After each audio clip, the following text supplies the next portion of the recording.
Welcome back to my channel let's learn with Gayatri. ఈ వీడియోలో degree third semester BSc and BCA computer science స్టూడెంట్స్కి సంబంధించి object oriented programming using Java unit 1 structure of Java programming explain చేస్తాను. Already previous వీడియోస్లో structure of Java part 1 అనేది upload చేశాను. ఇది దానికి కంటిన్యూషన్ అనమాట, పార్ట్ 2 వీడియో. ఎవరైతే పార్ట్ 1 వీడియో ఇంకా చెక్ చేయలేదో వెళ్ళొకసారి మన ఛానల్లో చెక్ చేయండి. ఈ వీడియోలో మీకు ఎగ్జాంపుల్ ప్రోగ్రామింగ్లో ఉన్న ఈచ్ అండ్ ఎవ్రీ స్టేట్మెంట్కి కూడా మీనింగ్ అనేది ఎక్స్ప్లెయిన్ చేస్తాను స్టెప్ బై స్టెప్. వీడియోని ఎక్కడ కూడా స్కిప్ చేయకుండా లాస్ట్ వరకు చూడండి. అలాగే ఎవరైతే మన ఛానల్ని ఫస్ట్ టైం విజిట్ చేస్తున్నారో please to like, share and subscribe to our channel and hit the bell icon also. Structure of Java ప్రోగ్రామింగ్లో టోటల్ 6 సెక్షన్స్ అనేవి ఉంటాయి. Documentation section, package statement, import statement, అలాగే interface section, class definition and main method class వరకు total 6 sections అనేవి ఉంటాయని మనం previous క్లాస్లో నేర్చుకున్నాము. సో ఇక్కడ చూడండి, ఎగ్జాంపుల్ అబ్జర్వ్ చేస్తే మనకి క్లాస్ అండ్ క్లాస్ నేమ్ శాంపుల్గా తీసుకున్నాము. అలాగే మెయిన్ మెథడ్ వచ్చేసి public static void main string ఆర్గ్స్గా తీసుకున్నాము. అండ్ నెక్స్ట్ అవుట్పుట్ స్టేట్మెంట్ system.out.printlnలో మనం వెల్కమ్ టు జావా అని తీసుకున్నాము. సో ఇప్పుడు ఈచ్ అండ్ ఎవ్రీ స్టేట్మెంట్కి కూడా మీనింగ్ అనేది తెలుసుకుందాం using these example. First step చూడండి, ఎగ్జాంపుల్ బేస్ చేసుకొని ఎగ్జాంపుల్ నుంచి మనం నేర్చుకుంటున్నాము. సో ఫస్ట్ సెక్షన్లో మనకి స్టెప్ 1లో క్లాస్ డెక్లరేషన్ అనమాట. సో అక్కడ మనం ఏం తీసుకున్నాము, class and class name and curly బ్రేసెస్తో ఓపెన్ చేసాం కదా, open and closing curling braces అనేవి యూజ్ చేయాలి. సో క్లాస్ నేమ్ అనేది మనం శాంపుల్ అని తీసుకున్నాము. So it is a class declaration which is an object oriented program. So Java అనేది ఆబ్జెక్ట్ ఓరియంటెడ్ ప్రోగ్రామింగ్ కాబట్టి డెఫినెట్లీ మనం క్లాస్ అనేది క్రియేట్ చేయాల్సి ఉంటుంది ఎవ్రీ జావా ప్రోగ్రామింగ్లో కూడా. ఎవ్రీథింగ్ కూడా మనకి ఇన్సైడ్ ద క్లాసెస్లోనే ఉండాలన్నమాట. ప్యాకేజెస్ అయినా, ఇంపోర్ట్ స్టేట్మెంట్స్ అయినా, వేరియబుల్ డెక్లరేషన్స్ అయినా, మెథడ్స్ అయినా, సో అదర్ ఆల్ స్టేట్మెంట్స్ అన్నీ కూడా మనకి ఇన్సైడ్ క్లాసెస్లోనే ఉండాలి. And here class is a keyword and class name is sample. So in Java programme every class name should start with capital letter. So class అనే keyword మనకి small లెటర్తోనే start అవుతుంది, but class name వచ్చేసి మనకి first letter అనేది capital letter అనేది ఉండాలి. Syntax అనమాట, అది రూల్. కంపల్సరీ మనకి క్లాస్ నేమ్ వచ్చేసి ఫస్ట్ లెటర్ అనేది క్యాపిటల్ లెటర్లోనే ఉండాలి, మ్యాండేటరీ. స్టెప్ 2 చూడండి, opening brace. So class and class name create చేసిన తర్వాత ఓపెనింగ్ అండ్ క్లోజింగ్ బ్రేసెస్ అనేవి యూజ్ చేయాలన్నమాట. Every class definition in Java with an opening brace and ends with closing brace. Other content and statements ఏం రాసినా కూడా మనం inside బ్రేసెస్లోనే రాయాల్సి ఉంటుంది. థర్డ్ స్టెప్ వచ్చేసి మెయిన్ మెథడ్ ఫంక్షన్. దీన్ని మనం మెయిన్ మెథడ్ క్లాస్ అని కూడా అంటాము. So the main function is defined as follows. So మనం సి లాంగ్వేజ్లో ఎలా అయితే మెయిన్ ఫంక్షన్ అనేది యూజ్ చేస్తామో అలాగే జావాలో కూడా మెయిన్ ఫంక్షన్ అనేది యూజ్ చేస్తూ ఉంటాము. సో ఇక్కడ కొంచెం డిఫరెంట్గా ఉంటుందన్నమాట మెయిన్ మెథడ్ అనేది. సో అక్కడ చూడండి, public static void main string args అని యూజ్ చేస్తుంటాము. సో ఎవ్రీ జావా ప్రోగ్రామింగ్లో డెఫినెట్లీ మనం మెయిన్ మెథడ్ స్టేట్మెంట్ అనేది ఇంక్లూడ్ చేయాల్సి ఉంటుంది. అండ్ మన ప్రోగ్రామ్ ఎగ్జిక్యూషన్ కూడా మెయిన్ మెథడ్ నుంచే స్టార్ట్ అవుతూ ఉంటుంది. దెన్ కర్లీ బ్రేసెస్ తీసుకొని లోపల స్టేట్మెంట్స్ అనేవి మనం ఇంక్లూడ్ చేసుకోవాలి. మెయిన్ మెథడ్తో పాటు మనకి స్టార్టింగ్లో కీవర్డ్స్ అనేవి ఉన్నాయి చూసారా, పబ్లిక్ స్టాటిక్ వైడ్ అని. సో ఇవేంటంటే, సో పక్కన చూడండి public. So it is a keyword అనమాట. దీన్ని యాక్సెస్ స్పెసిఫైయర్ అంటాం అనమాట.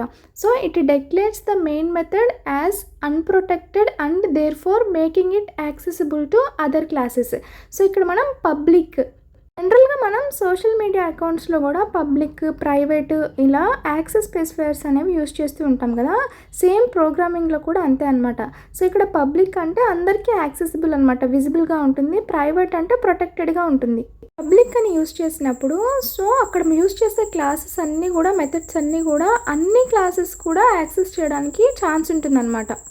Comes to static also keyword. It is used in Java program that is locates the memory of a object at runtime అనమాట. So run టైంలో ఆబ్జెక్ట్స్ని locate చేయడానికి ఈ static అనే keyword అనేది యూజ్ చేస్తూ ఉంటాము. Then when comes to void, it is also a keyword in Java specifies that the function does not return any value. So అక్కడ తీసుకున్న ఫంక్షన్ అనేది మనం ఎంటీగా తీసుకున్నాం కదా, ఏ రిటర్న్ వాల్యూ అనేది మనకి రిటర్న్ చేయదు అవుట్పుట్లో. సో అలా ఇండికేట్ చేయడానికి వైడ్ అని యూజ్ చేస్తూ ఉంటాము. సో సి లాంగ్వేజ్లో కూడా మనం మెయిన్ మెథడ్కి అలానే యూజ్ చేస్తుంటాం కదా, వైడ్ మెన్ అని. సో ఎలాంటి వాల్యూ రిటర్న్ చేయనప్పుడు వైడ్ అనేది యూజ్ చేస్తూ ఉంటాం.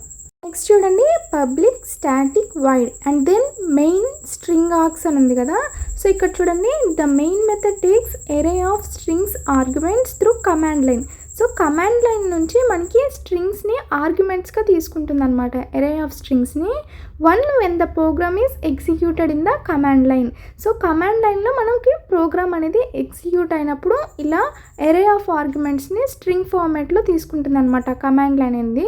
సో అందుకు మనం ఈ మెయిన్ మెథడ్ని యూజ్ చేస్తూ ఉంటాము. సో డెఫినెట్లీ మనకి మెయిన్ మెథడ్లో స్ట్రింగ్ ఆర్గ్స్ అనే మెథడ్ అనేది యూజ్ చేయాల్సి ఉంటుంది. Then system.out.println. So it is a function similar to the printf statement in C. So ఇందాక చెప్పినట్టే ఈ system.out.println అనేది మనకి అవుట్పుట్ స్టేట్మెంట్ అనమాట. సో అవుట్పుట్లో మనకి ఏమేం ప్రింట్ అవ్వాలి అని అనుకుంటామో సో అవన్నీ కూడా మనం ఈ స్టేట్మెంట్లోనే ఈ ఫంక్షన్లోనే రాయాల్సి ఉంటుంది. ఒక జావా ప్రోగ్రామింగ్లో మనం నెంబర్ ఆఫ్ అవుట్పుట్ స్టేట్మెంట్స్ అనేవి యూజ్ చేసుకోవచ్చు. సో ఎన్ని నెంబర్ ఆఫ్ అవుట్పుట్ స్టేట్మెంట్స్ అయినా యూజ్ చేసుకోవచ్చు, no problem. And the statement prints the string at output device. So system.out.println is a output statement. Here system is a class, out is an object, println is a method. Another simple example for Java programming. So నేను మీకు different number of examples అనేవి provide చేశాను. నేను provide చేసిన ఎగ్జాంపుల్లో మీకు ఏది సింపుల్గా అనిపిస్తే సో ఎగ్జామ్లో మీరు అదే అటెంప్ట్ చేయండి. సో మీకు డెఫినెట్లీ అవుట్ ఆఫ్ మార్క్స్ అనేవి పడతాయి. కంపల్సరీ మీరు ఎగ్జాంపుల్ ప్రోగ్రామ్తో పాటు అవుట్పుట్ కూడా రాయాల్సి ఉంటుంది. ఇక్కడ చూడండి class declaration, class and class name. చూసారా క్లాస్ నేమ్ క్యాపిటల్ లెటర్తో స్టార్ట్ చేసాము. సో ఇక్కడ మనం 2 స్ట్రింగ్స్ని కంబైన్ చేసి తీసుకున్నప్పుడు మనం ఫస్ట్ స్ట్రింగ్లో క్యాపిటల్ లెటర్ యూజ్ చేయాలి, అలాగే సెకండ్ స్ట్రింగ్లో కూడా డెఫినెట్లీ ఫస్ట్ లెటర్ అనేది క్యాపిటల్ లెటర్గా తీసుకోవాల్సి ఉంటుంది, మ్యాండేటరీ. ఇక్కడ హలో అనేది string, so first letter H అనేది క్యాపిటల్ లెటర్ ఉండాలి. అండ్ దెన్ వరల్డ్ కూడా సెకండ్ స్ట్రింగ్ కాబట్టి సో ఇక్కడ మనకి డబ్ల్యూ అనేది క్యాపిటల్ లెటర్లో ఉండాలి. అండ్ దెన్ మనం కర్లీ బ్రేసెస్ యూజ్ చేయాల్సి ఉంటుంది.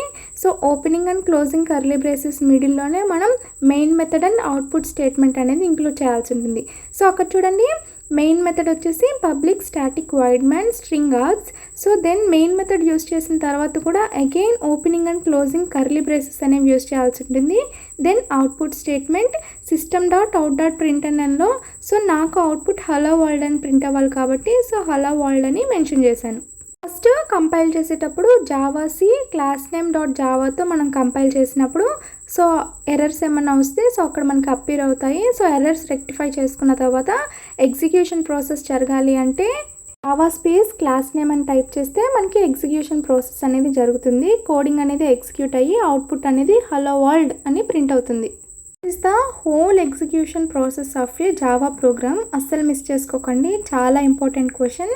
సో ఆల్రెడీ మీరు ఎగ్జామ్లో ఏ విధంగా అటెంప్ట్ చేయాలని నేను పార్ట్ 1లో అప్లోడ్ చేశాను. ఎవరైతే ఇంకా పార్ట్ 1 చెక్ చేయలేదో వెళ్ళొకసారి మన ఛానల్లో చెక్ చేయండి. If you have any queries, please let me know in the comment section. For more videos like this, don't forget to like, share and subscribe to our channel. Thank you for watching.